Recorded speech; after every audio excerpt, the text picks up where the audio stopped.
Halo semuanya, perkenalkan nama saya Berkat Eli. Saya adalah mahasiswa Sistem Informasi dari Universitas Siber Asia dengan nomor induk mahasiswa 23010101014. Pada kesempatan ini saya senang untuk mempresentasikan untuk ujian tengah semester pada mata kuliah komunikasi data dan jaringan komputer.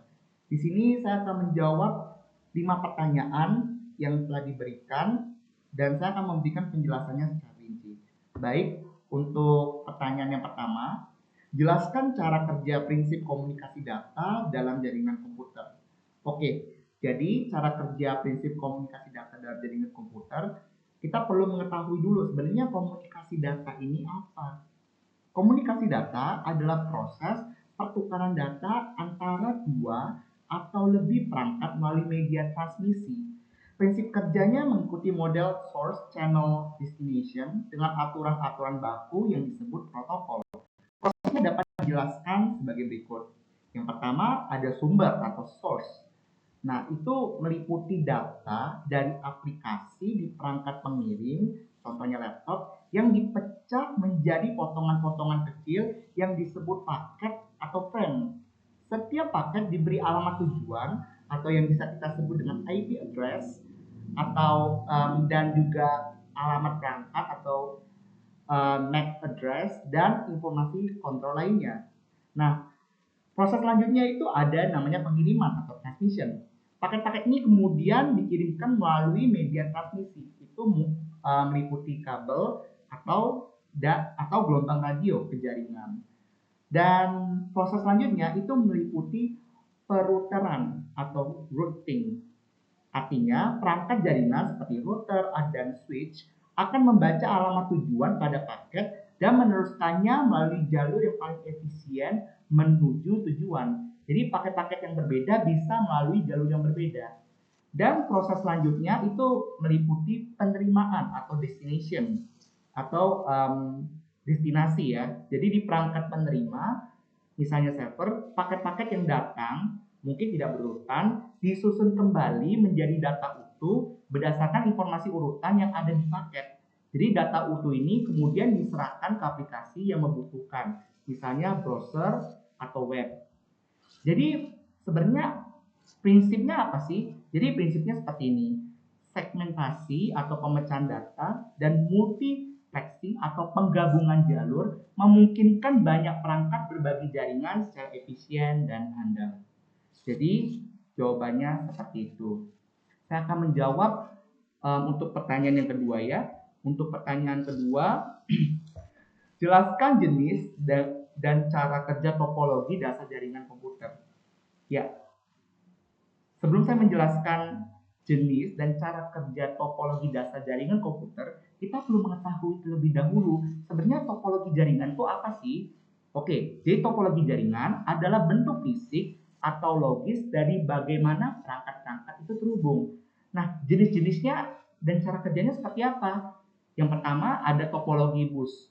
Jadi, cara kerjanya semua perangkat terhubung ke satu kabel utama atau backbone dan data yang dikirim oleh satu perangkat akan merambat sepanjang kabel ke semua perangkat.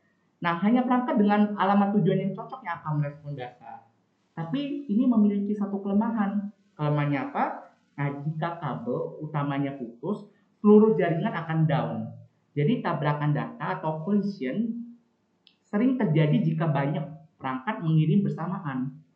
Nah, jenis yang kedua ada topologi ring. Nah, cara kerjanya seperti apa? Cara kerjanya, perangkat terhubung membentuk lingkaran tertutup.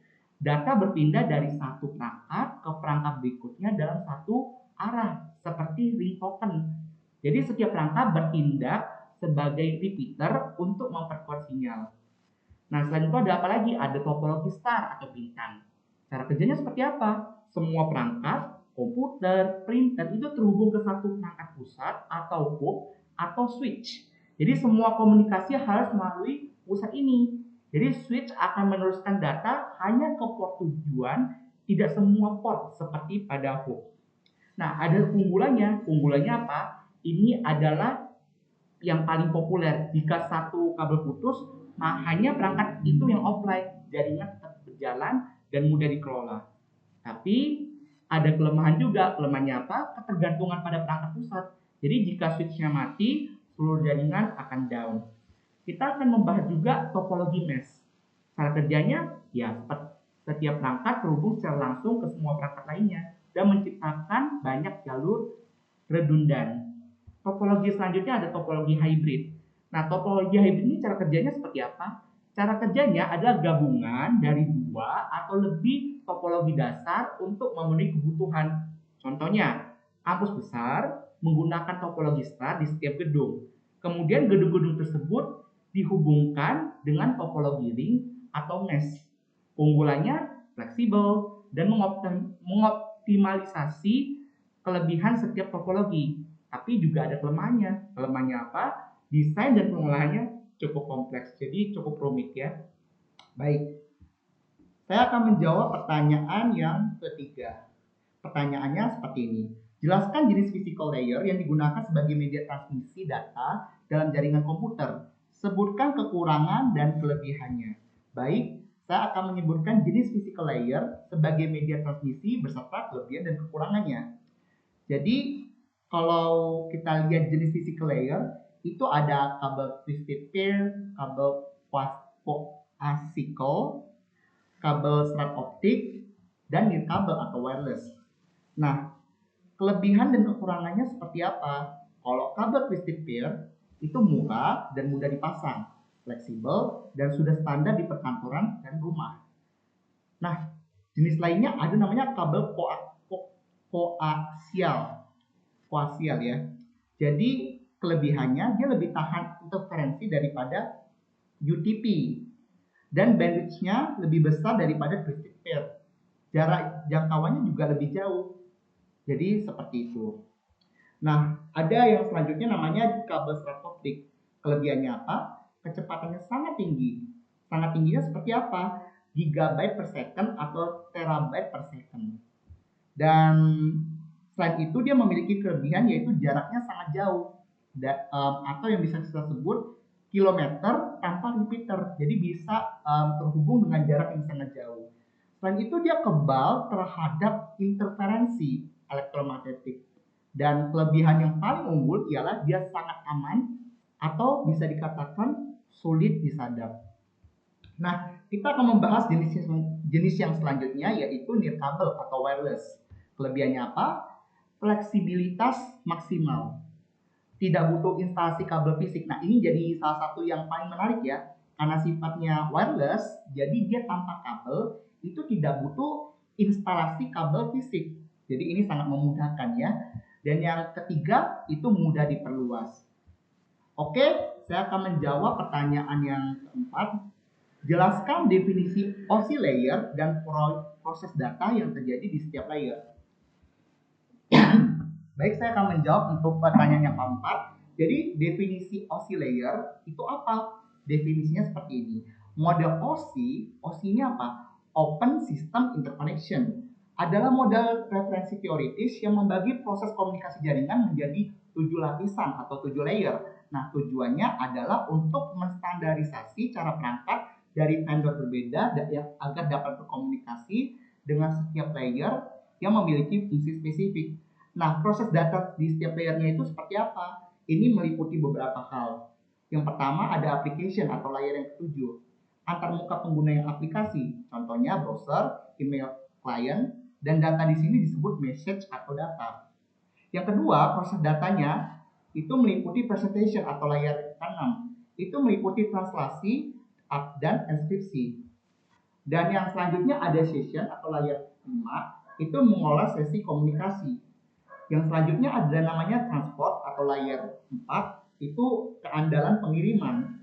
Dan untuk layer yang ketiga itu network, itu penentuan jalur dan pengalamatan logis. Dan yang selanjutnya ada data ink atau layer 2, yaitu pengalamatan fisik dan akses media. Dan yang terakhir itu ada namanya physical atau layer 1, itu merupakan media fisik. Jadi kesimpulannya, proses enkapsulasi itu meliputi seperti ini. Datanya itu turun dari layer 7 ke layer 1. Jadi prosesnya bukan dari layer 1 ke layer 7, tapi dari layer 7 ke layer 1. Dengan setiap layer menambahkan header atau informasi kontrol sendiri. Jadi di sisi penerima, datanya naik dari layer 1 ke layer 7 dengan setiap layer membuka headernya sendiri untuk membaca instruksi. Baik, saya akan menjawab pertanyaan yang terakhir. Jelaskan fungsi masing-masing protokol di setiap host layer. Baik, saya akan menjawab pertanyaan ini. Jadi, fungsi protokol di setiap OSI layer itu meliputi beberapa hal. Kita bahas yang layer yang ketujuh, application. Itu contoh protokolnya apa? HTTP atau HTTP, atau yang paling aman HTTPS atau HTTPS, dan juga ada namanya FTP, SMTP, dan DNS, dan juga DHCP. Jadi fungsi utama protokol ini apa sih? Fungsinya ialah menyediakan layanan langsung ke aplikasi pengguna. HTTP untuk web, dan SMTP untuk kirim email, dan DNS untuk menerjemahkan nama domain ke IP atau namanya IP ya. Oke, untuk layer ketujuh ini namanya presentation. Contohnya apa untuk protokol ini? Ada namanya SSL, JPEG. JPEG ini suatu format foto ya, atau MPEG dan sebagainya. Fungsi utama protokol ini ialah mengurus representasi data dan juga ya itu ya yang layar ke-6 ya, itu tugasnya mengurus representasi data. Ada namanya layer yang kelima, session. Contohnya apa? Ada NetBIOS, PPTP, dan SIP. Jadi fungsi dari protokol ini apa? Fungsinya ialah mengontrol dialog antar komputer, membuat, mengelola, dan memutuskan sesi komunikasi. Kita akan membahas layer keempat, transport. Contohnya apa? TCP dan UDP. Ya, jadi fungsi dari protokol ini ialah koneksi oriented, handshake, dan menjamin pengiriman yang andal dan berurutan yang digunakan untuk web atau email. Jadi seperti itu. Yang nomor ketiga ada network. Jadi tujuan dari protokol ini ialah untuk IP-nya itu melakukan addressing dan routing paket antar jaringan. Jadi seperti itu. Dan layer yang kedua itu data link. Contohnya apa yang paling terkenal? Ethernet. Ethernet atau Wi-Fi ya. Jadi fungsi protokol ini ialah mendefinisikan format frame dan mengontrol akses perangkat ke media fisik atau kabel udara. Dan yang terakhir ada layer 1, yang layer terakhir ya, physical. Contohnya apa? RS232 100BASE-TX. Jadi ini fungsi protokolnya mendefinisikan spesifikasi fisik, yaitu contohnya jenis konektor, kabel, voltase, modulasi gelombang radio, dan cara mengirim bit yang berupa 0 dan 1 sebagai sinyal. Baik, terima kasih untuk waktunya yang telah diberikan. Ini presentasi yang bisa saya lakukan. Mohon maaf Pak kalau misalnya ada kesalahan dalam pengejaan atau kesalahan dalam penjelasan, karena saya sudah melakukan sebaik yang bisa saya lakukan. Terima kasih Pak untuk waktunya dan sampai jumpa.